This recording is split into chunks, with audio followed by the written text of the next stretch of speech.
আমরা যখন ঐতিহাসিক স্থাপত্যের কথা ভাবি তখন আমাদের মাথায় আসে পুরান ঢাকার লালবাগ কেল্লা অথবা ষাট গম্বুজ মসজিদের কথা।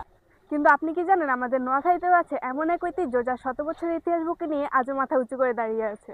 হ্যাঁ, আমাদের প্রাণের শহর নোয়াখালীতেই আছে মুঘল আমলের এক অনন্য নিদর্শন বজ্রাশাহী মসজিদ। প্রায় ৩০০ বছর পুরনো এই মসজিদ শুধু একটি ইবাদতের স্থান নয়, এটি আমাদের ইতিহাস, সংস্কৃতি ও গৌরবের সাক্ষী। এই মসজিদটি নির্মিত হয় ১৭৪১ থেকে ১৭৪২ খ্রিস্টাব্দে। তৎকালীন জমিদার আমানুল্লাহ খান ও সোনাউল্লাহ খান এটি নির্মাণ করেন।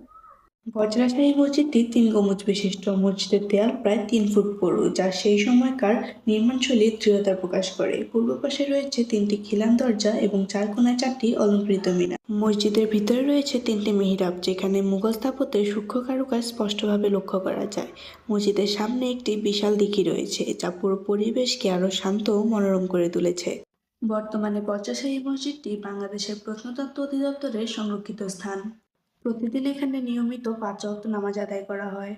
ঐতিহাসিক গুরুত্বের কারণে পর্যটকরা বিভিন্ন স্থান থেকে এখানে আসেন। ধর্মীয় অনুভূতি এবং ইতিহাস দুইয়ের এক অপূর্ব মিলন আমাদের এই বজ্রাশাহী মসজিদ।